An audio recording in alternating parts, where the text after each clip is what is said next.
கிறிஸ்துக்குள் எனக்கு அன்பானவர்களே, நேற்றும் இன்றும் என்றும் மாறாத நம்முடைய கர்த்தராகிய இயேசு கிறிஸ்துவின் இனிதான நாமத்தினாலே உங்களுக்கு என் அன்பின் வாழ்த்துதலை சொல்லிக் கொள்கிறேன். நம்முடைய தேவனாகிய கர்த்தர் யாக்கோபின் சுதந்திரத்தால் நம்மை ஆசீர்வதிக்கிற தேவன் அவர். நம்முடைய தேவனாகிய கர்த்தர் உங்களை பூமியிலே உயர்ந்த இடங்களிலே ஏறி இருக்கும்படி உங்களை ஆசீர்வதிக்கிறவராயிருக்கிறார். எனக்கு அன்பானவர்களே, நம்முடைய தேவனாகிய கர்த்தர் நீங்கள் இழந்த ஸ்தானங்களை உங்களுக்கு திரும்ப தந்து உங்கள் ஸ்தானங்களிலே தெய்வாதி தேவன் உங்களை ஆசீர்வதித்து உயர்த்துகிறவராயிருக்கிறார். சங்கீதக்காரன் சொல்லுகிறான் 107:41, எளியவனை சிறுமையிலிருந்து எடுத்து உயர்ந்த அடைக்கலத்தில் வைத்து அவன் வம்சங்களை மந்தையை போலாக்குகிறார் என்று வாசிக்கிறோம். கிறிஸ்துவுக்குள் அன்பானவர்களே, நம்முடைய வாழ்க்கையில் எவ்வளவு காரியங்களை நாம் இழந்திருந்தாலும் நம்மை உயர்த்தி ஆசீர்வதிக்கிற தேவன். ஆதியாகமத்தின் புஸ்தகம் 40ஆம் அதிகாரம் 12-13 பார்க்கும்போது சிறைச்சாலையில் இருந்த ராஜாவின் பானபாத்திரக்காரனின் சொப்பனத்தின் விளக்கத்தை பற்றி பார்க்கிறோம். யோசேப்பும் பானபாத்திரக்காரனும் சிறைச்சாலையில் இருந்தபோது யோசேப்பு பானபாத்திரக்காரனை பார்த்து சொல்கிறான், 3 நாளைக்குள்ளே பார்வோன் உன்னை மறுபடியும் உன் நிலையிலே நிறுத்துவார். உன்னை அவருக்கு பானம் கொடுத்து வந்த வழக்கத்தின்படி பார்வோனின் பாத்திரத்தை அவன் கையிலே கொடுப்பாய் என்று சொன்ன வார்த்தையின்படியே ராஜா அவனை மறுபடியும் அவன் ஸ்தானத்திலே நிலைக்க பண்ணினார். எனக்கு அன்பானவர்களே, சிறைச்சாலையில் இருந்த பானபாத்திரக்காரனை மறுபடியும் உயர்த்த ஒரு ராஜாவால் கூடுமானார். நமது முற்பதாவாகிய யாக்கோபின் தேவன் அவருடைய சுதந்திரத்தை நமக்கு தருகிற தேவன். நிச்சயமாய் உங்களை உயர்த்தி ஆசீர்வதிக்கிற தேவனாய் இருக்கிறார்.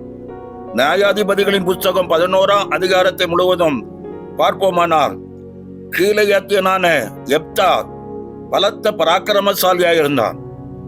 ஆனால் அவன் அந்நிய ஸ்திரீயின் மகனாய் இருந்தபடியால் கீலேயாத்தியனின் மனைவிக்கு பிறந்த பிள்ளைகள் யெப்தாவை நோக்கி, உனக்கு எங்கள் தகப்பன் வீட்டிலே சுதந்திரம் இல்லை, நீ அந்நிய ஸ்திரீயின் மகன் என்று சொல்லி அவனை துரத்துகிறார்கள்.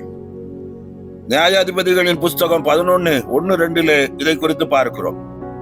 யெப்தாவை துரத்தின சகோதரர்கள் நியாயாதிபதிகள் 11:8 கீலேயாத்தின் மூப்பர் யெப்தாவை நோக்கி, நீ எங்களுடனே கூட வந்து அம்மோன் புத்திரரோடு யுத்தம் பண்ணி கீலேயாத்தின் குடிகளாகிய எங்கள் அனைவர் மேலும் தலைவனாயிருக்க வேண்டும் என்று சொல்லி அவனிடத்தில் வந்தார்கள்.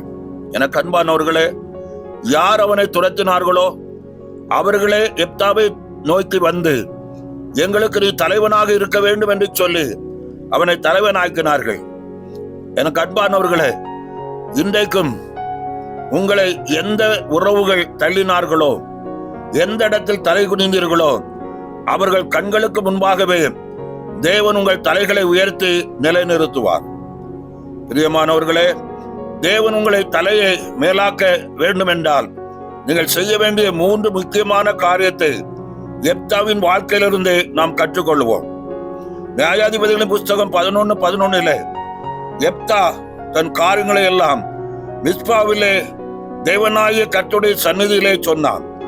தேவன் நமக்கு தருகின்ற மேன்மையிலும் தாழ்விலும் நாம் தேவனுடைய சந்ததியை வாஞ்சித்து அவர் சமூகத்தில் நன்றி பலிபீடம் கட்டி துதி வெளியிடும் போது தேவன் நம்மை உயர்த்தி ஆசீர்வதிக்கிறவராயிருக்கிறார். தேவ சமூகத்தை அதிகமாய் வாஞ்சிக்கிற தம்முடைய பிள்ளைகளை தேவன் உயர்த்தி ஆசீர்வதிக்க வல்லவராயிருக்கிறார். மிஸ்பாவிலே பலிபீடம் கட்டி அவரை துதிக்கிற துதி உங்கள் நாவில் இருக்கும்போது எந்த தீமைகளும் உங்களை அணுகாதபடி கர்த்தர் பாதுகாப்பார். மிஸ்பா என்பது சேவ சன்னதி. ஜெப வீடாகிய தேவ சன்னதிக்கு நீங்கள் வரும்போது நினைக்காத மேன்மைகள் உங்களை தேடி வரும்.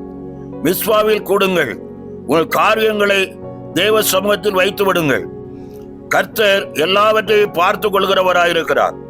உங்கள் பாரம் அனைத்தையும் தேவ சமூகத்தில் வைக்கப்படும் போது நன்மையான பதில் உங்களை தேடி வரும் என்பதை மறந்து விடாதீர்கள். எனவே முதலாவது ஆசீர்வாதமான மேன்மைகள் நம்மை தேடி வரும்படி விசுவாசத்தோடு மிஸ்பாவிலே தேவ சமூகத்தில் நில்லுங்கள். எல்லா காரியத்திற்கும் முதலிடம் கர்த்தாதி கர்த்தருக்கு கொடுங்கள். கர்த்தரின் காருண்யம் உங்களை உயர்த்தி ஆசீர்வதிக்கும். இரண்டாவது, எப்தா தலைவனாய் உயர்ந்ததற்கான காரணம் தன்னுடைய சுதந்திரத்தை அவன் விட்டு கொடுக்கவில்லை. அம்மோன் புத்திரர்கள் அர்கோனான் துவங்கி யாபோக் யோர்தான் மட்டும் உள்ள இடங்களை தங்களுக்கு கொடுக்கும்படி எப்தாவிடம் கேட்டபோது, எப்தா, எங்கள் முற்பிதாக்களின் சுதந்திரம் அது. கர்த்தர் இஸ்ரவேல் புத்திரருக்கு நியாயம் செய்தார். அவர்கள் யுத்தத்தில் வெற்றி பெற்று சுதந்திரமான கிடைத்த இடம், அதை உங்களுக்கு தரமாட்டேன் என்று வைராக்கியமாய் நின்றபடியால் தேவன் அவனை உயர்த்தினார். ஏசா என்கிற மனிதனை குறித்து வேதத்தில் பார்க்கும்போது சேத்திர புக்கத்தின் பாகத்தை அசடை பண்ணினான் என்று பார்க்கிறோம். எனக்கு அன்பானவர்களே, கர்த்தர் உங்களுக்கு தருகிற மேன்மையின் ஆசீர்வாதங்களை இழந்து விடாதபடி கர்த்தரின் சித்தத்துக்கு அர்ப்பணித்து காத்திருங்கள். மேன்மையாய் உயர்த்த அவர் வல்லவராய் இருக்கிறார். எப்தாவுடைய வாழ்க்கையிலும் தன்னுடைய பிதாக்களின் சுதந்திரத்தை கனப்படுத்தி அதை மேன்மைப்படுத்தினபடியினால் கர்த்தருடைய மேன்மையின் ஆசீர்வாதங்களை சுதந்திரித்து அவன் உயர்த்தப்பட்டான் என்று பார்க்கிறோம். மூன்றாவதாக, நியாயாதிபதிகளின் புஸ்தகம் 11ஆம் அதிகாரம் 31ஆம் வசனத்தை பார்ப்போமானால், தன் வாயினால் சொன்ன பொருத்தனையை நிறைவேற்றினான். யுத்தத்தில் சமாதானமாக திரும்பி வரும்போது என் வீட்டின் வாசப்படியிலிருந்து எனக்கு எதிர்கொண்டு வருவது எதுவோ அது கர்த்தருக்குரியதாகும், அதை சர்வாங்க தகன பலியாக செலுத்துவேன் என்று அவன் சொன்ன அந்த வார்த்தையின்படியே பொருத்தனையை நிறைவேற்றினான். எதிரே வந்தது தன்னுடைய ஒரே மகளாய் இருந்தாலும் தான் வாய் திறந்து கர்த்தரிடத்தில் சொன்னதை செய்து முடித்தான். எனவே மேன்மையான நன்மைகளையும் ஆசீர்வாதங்களையும் சுதந்திரித்தான் என்று பார்க்கிறோம். என கண்பானவர்களே, கர்த்தரிடத்தில் பொருத்தனை செய்யும் போது அதை நிறைவேற்ற நாம் உண்மையுள்ளவராய் இருக்கும் போது கர்த்தர் மென்மேலும் உங்களை உயர்த்தி ஆசீர்வதிக்கிறவர். சங்கீதம் 91:14 சொல்கிறது, அவன் என்னிடத்தில் வாஞ்சியாய் இருக்கிறபடியால் அவனை விடுவிப்பேன், என் நாமத்தை அவன் அறிந்திருக்கிறபடியால் அவனை உயர்ந்த அடைக்கலத்தில் வைப்பேன் என்று வாசிக்கிறோம். கிறிஸ்துவுக்குள் அன்பானவர்களே, அவருடைய நாமத்தை அறிந்து அவரில் நிலைத்திருந்து அவருடைய வார்த்தை உரிமையாக்குவோம். கர்த்தர் உன்னதத்தில் உயர்த்தி உங்களை ஆசீர்வதிக்க உண்மை உள்ளவராய் இருக்கிறார். கர்த்தர் தாமே இந்த வார்த்தையை கொண்டு உங்களை ஆசீர்வதித்து உயர்த்துவாராக. ஆமென். ஜெபம் செய்வோம். நேசிக்கிற நல்ல பிதாவே, இந்த நாளுக்காக நன்றி செலுத்துகிறோம். உன்னதத்தின் ஆசீர்வாதங்களினாலும் நன்மைகளினாலும் இந்த புதிய மாதத்தில் எங்களை வழிநடத்தி 9 நாட்கள் உம்முடைய கரை எங்களோடு இருந்த கிருபைக்காக ஸ்தோத்திரம். இந்த 10வது நாளின் கால வேளையிலும் உம்முடைய நோக்கி வந்திருக்கிறோம். கர்த்தாவே, உம்முடைய மேன்மையின் ஆசீர்வாதங்களை சுதந்திரிக்கும்படியாய் எங்கள் ஒவ்வொருவரையும் தகுதியாக்குவீராக. எங்களுக்கு கொடுக்கப்பட்ட ஸ்தானத்திலே நாங்கள் உறுதியாய் நிலைத்திருந்து ஜெயமெடுக்க கர்த்தர் எங்களுக்கு உதவி செய்வீராக. கர்த்தாவே ஸ்தோத்திரம். எளியவனை குப்பையிலிருந்து உயர்த்துகிற தேவாதி தேவன். அப்படியாய் கர்த்தாவே ஸ்தோத்திரம். இந்த நாளிலும் கேட்ட வார்த்தையின்படி அப்பாவல்ல தகப்பனை, உமக்கு உண்மையாய் இருக்கும் போது நீர் எப்படி ஒவ்வொரு மனிதனை உயர்த்துகிறீர் என்பதை குறித்து பார்த்தோம்.